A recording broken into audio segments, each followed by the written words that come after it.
Hello बच्चों, 6 class की study मैंने ग्रामर की करवाई थी लास्ट डे, यानी पिछले दिनों करवाया होगा, है ना।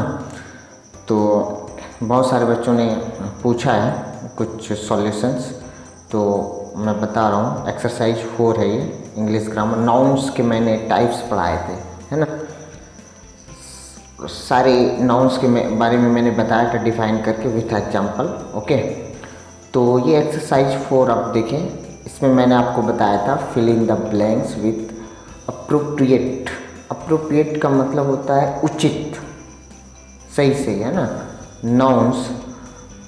इसमें आपको उचित नाउन यानी अप्रोप्रिएट नाउन्स फिल करने हैं, इस सारे फिल इन द ब्लैंक्स में। Okay, also write there kind in the given space.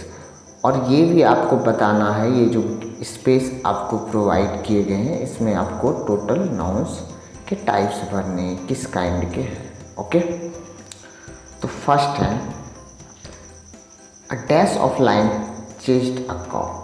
तो यहाँ पर हो जाएगा आपका a flock of line chased a cow. Flock FLOCK, है ना। इसका मतलब होता है झुंड, कि शेर के एक झुंड ने गाय का पीछा किया। ओके, शेर के एक झुंड ने गाय का पीछा किया, तो झुंड हो गया फॉक। फॉक आपने पढ़ा है, ये आपका कलेक्टिव नाउन में आता है, तो यहाँ पे आपको कलेक्टिव नाउन फिल करना है, इसमें कलेक्टिव नाउन। ओके, नेक्स्ट है 2 नंबर अ डॉग हो जाएगा। यहाँ पे क्या हो जाएगा, a dog is a faithful animal. ये आपको अच्छे से पता है, a dog is a faithful animal. Okay, कि कुत्ता एक विश्वासी जानवर है, तो डॉग आपको अच्छे से पता है, ये प्रॉपर नाउन है ना। एनिमल कॉमन नाउन है, बट अगर टाइप्स आ जाए, है ना, कौन से डॉग, तो वो आपका प्रॉपर नाउन हो गया। और देखिए यहाँ पे एक बात मैं आपको फिर से बता दूँ, अप्रोप्रिएट का मतलब होता है उचित। ये ज़रूरी नहीं कि जो मैंने आपको बताया वही आंसर हो, आपको लगता है कि कुछ और भी हो सकता है। मैंने अपने तरीके से मैं आपको दे रहा हूँ अपनी नॉलेज के ज़रिए, ठीक है, और वो ठीक होगा, गलत नहीं होगा, ठीक है। आप चाहें तो और भी, अगर आपको लगता है कि कोई और फेथफुल एनिमल है, तो यहाँ पे आप फिल कर सकते हैं। ओके, तो ज़रूरी नहीं है कि जो मैंने कुछ, हाँ, सेंटेंस होंगे जो ज़्यादा सूट करता है, मैं सूटेबल ज़्यादा जो मोस्टली आंसर है वो आपको मैं दे रहा हूँ। Okay, the wounded fox cried in the,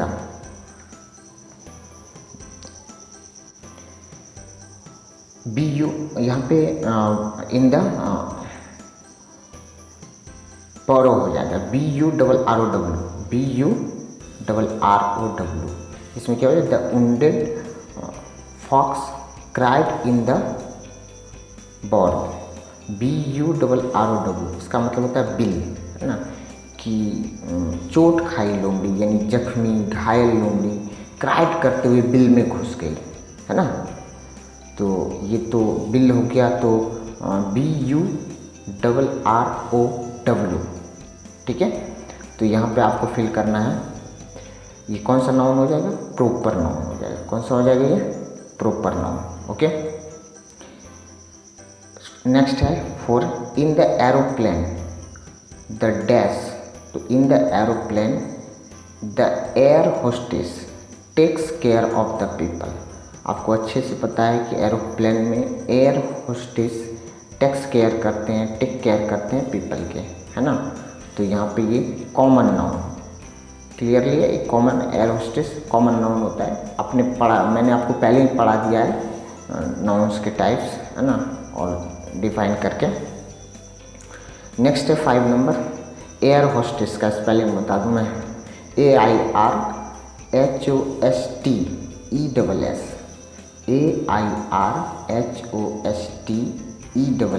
okay, types था आपका कॉमन नाउन।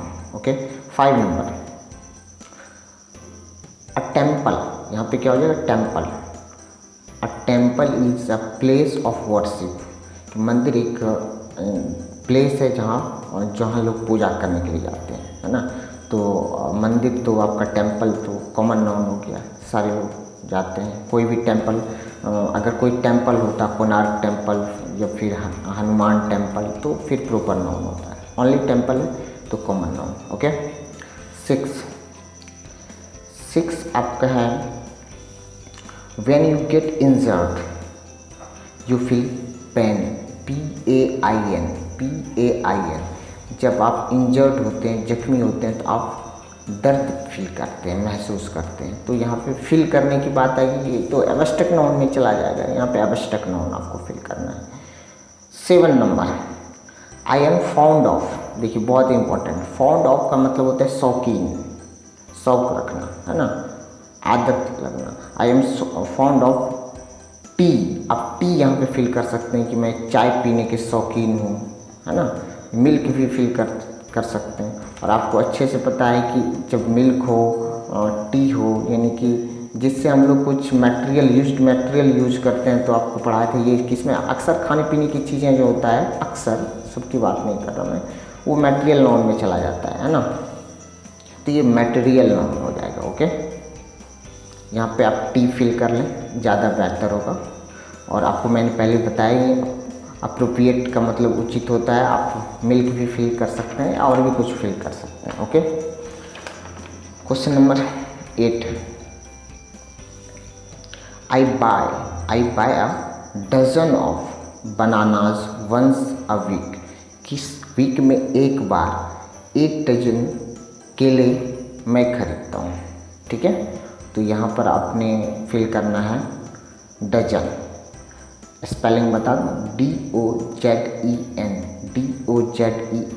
आपको पता है डजन जो है वो ग्रुप है, ग्रुप ऑफ बनानाज हो गया, बंच हो गया, ये सारे किस में आते हैं, कलेक्टिव नाउन में आते हैं। आपको यहाँ पे कलेक्टिव नाउन फिल करने हैं। ओके।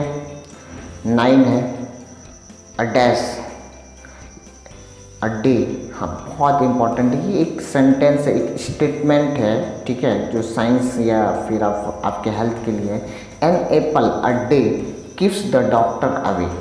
इसका मतलब है एक सेब एक दिन डॉक्टर को दूर रखता है ना। एक सेब एक दिन डॉक्टर को दूर रखता है। कहने का मतलब ये हुआ कि ये इस स्टेटमेंट का ये है मतलब, अगर आप डेली एक सेब एक एप्पल खाते हो तो आप हेल्दी रहते हो और डॉक्टर से आप दूर रहते हैं, यानी डॉक्टर के यहाँ दवाइयाँ वगैरह नहीं लेनी पड़ती है। ओके, तो इसको फॉलो भी करें। तो ये एप्पल आपका हो गया प्रॉपर नाउन। फ्रूट होता तो कॉमन नाउन होता है ना, तो ये एप्पल है, प्रॉपर नाउन हो जाएगा। इसमें प्रॉपर नाउन किसका हो जाएगा बच्चों, 9 का, है ना। 10 है द गर्ल वॉज हंग्री। यहाँ पे हंग्री फील करना है। The girl was hungry as she had not eaten the whole day. इसका मतलब हुआ कि लड़की को भूख लगी थी क्योंकि उसने पूरे दिन नहीं खाया था। नहीं खाया था बोला मैंने, अब इसका मतलब ये खाई थी नहीं होगा। आपने हिंदी ग्रामर पढ़ा होगा, जब भी उसने तुमने खाया, उसने देखा, हमेशा ऐसा होता है। ये हिंदी ग्रामर के रूल है, ठीक है, तो आउट फील नहीं होना चाहिए। तो मैंने क्या बताया कि the girl was hungry as she had not eaten the whole day. इसका मतलब हुआ कि लड़की को भूख लगी थी क्योंकि उसने पूरे दिन नहीं खाया था। तो यहाँ पे हंग्री की बात हो गई, तो ये तो फीलिंग्स आ गए हमारे, फीलिंग की बात होगी तो एब्स्ट्रैक्ट नाउन हो जाएगा। ओके। 11 है देयर वर मैनी। आप यहाँ पे शॉप्स फिल कर लें। देयर वर मैनी शॉप्स, है ना, इन द मार्केट। तो यहाँ पे दुकानें हो जाएगी कि बाज़ार में कई दुकानें थी, बाज़ार में कई दुकानें थी, है ना। तो शॉप हो गया, अब ये तो कॉमन हो गया, कॉमन नाउन हो गया, क्योंकि किस चीज़ की दुकान, ये तो पता नहीं, दुनिया की सारी दुकानें, है ना। It means common noun. क्या हो जाएगी, कॉमन नाउन। शॉप का स्पेलिंग आप सबको पता होगा, SHOPS। शॉप्स प्लूरल में फिल करेंगे हम लोग, SHOPS, common noun. Okay. 12 I was born in. आप लंदन फिल कर सकते हैं, यहाँ पे पटना फिल कर सकते हैं, है ना, बड़े बड़े लखनऊ फिल कर सकते हैं, पेरिस फिल कर सकते हैं, आपकी मर्जी। ओके। तो अच्छा रहेगा पटना फिल कर लें, I was born in Patna, तो ये हो जाएगा प्रॉपर नाउन। पटना अपने अपने गांव या अपने विलेज का नाम मत लिखिएगा आप लोग, ठीक है, क्योंकि यहाँ पे इन का यूज हुआ है और इन हम लोग सिटी या बड़े सिटी या फिर कंट्री के साथ यूज करते हैं, ठीक है ना। तो अपने विलेज का नाम कोई बच्चा नहीं लिखेगा क्योंकि इन यूज किया गया है, ओके। तो प्रॉपर नाउन हो जाएगा 12 का। 13 कहता है यहाँ पे आप कुछ भी रोहन, सीता, गीता जो भी हो मर्जी फिल कर लो, इज माई बेस्ट फ्रेंड हो जाएगा। कोई एक ही नाम फिल करना है, एक ही नेम फिल करना सारे बच्चे को मैं कह रहा हूँ। अगर कोई गर्ल्स है तो अपने फ्रेंड का, बेस्ट फ्रेंड का नाम लिख ले, यहाँ पे बॉयज़ अपने बेस्ट फ्रेंड का नाम लिख ले, ओके। एक ही लिखना है, प्रॉपर नाउन हो जाएगा, ओके। नेक्स्ट देखते हैं, अनीता परचेंटेड मी अ, यहाँ पे आप न्यू फिल कर दें, गोल्डन वॉच कर दें, और भी कुछ कर सकते हैं आप, लेकिन ये आई थिंक बेहतर लग रहा है मुझे, मेरे होठों पे आ गया है ना, मेरे लिप्स पे आ गए। अनीता परचेंटेड मी, अनीता ने मुझे भेंट की, क्या भेंट की मतलब दिया, भेंट की क्या क्या दिया, तो न्यू यहाँ पे फिल करना है, गोल्डन, एक नई सुनहरी घड़ी भेंट की, है ना, वॉच हो जाएगी यहाँ पे। अब आपको पता है इसमें 2 टाइप्स के नाउन आ गए, नई जो होगा, न्यू जो होगा वो क्या हो जाएगा, ये तो फिल करते हैं हम लोग कि नई है, एब्स्ट्रैक्ट नाउन हो जाएगा, और वॉच प्रॉपर नाउन हो जाएगा, है ना, वॉच प्रॉपर नाउन हो जाएगा। चलिए नेक्स्ट है 15, इंडिया वन फ्रीडम, यहाँ पे क्या हो जाएगा, फ्रीडम इन 1947, इंडिया वन फ्रीडम इन 1947, यहाँ पे फ्रीडम ही फिल करेंगे आप, क्योंकि 1947 गिवन है, तो इसका मतलब यह भारत ने 1947 में फ्रीडम हासिल की, यानी स्वतंत्रता हासिल की, ओके। तो फ्रीडम तो हम लोग फिल करते हैं, ये एब्स्ट्रैक्ट नाउन हो जाएगा, ओके। तो आई थिंक बच्चों आप सारे बच्चे इसको समझ गए होंगे। हमारे चैनल को ज़रूर लाइक और सब्सक्राइब कर लें, आपको नोटिफिकेशन भी मिलता रहेगा, ऐसे मैं आपको ग्रुप में शेयर भी कर देता हूँ। तो आई थिंक सारे बच्चे इसको अच्छी तरह से समझ लिए होंगे। तो चलिए मिलते हैं अगले वीडियो लेक्चर के साथ, तब तक आप स्टडी करें, हार्ड वर्क करें और अपने घर में अच्छे से रहें। Thank you.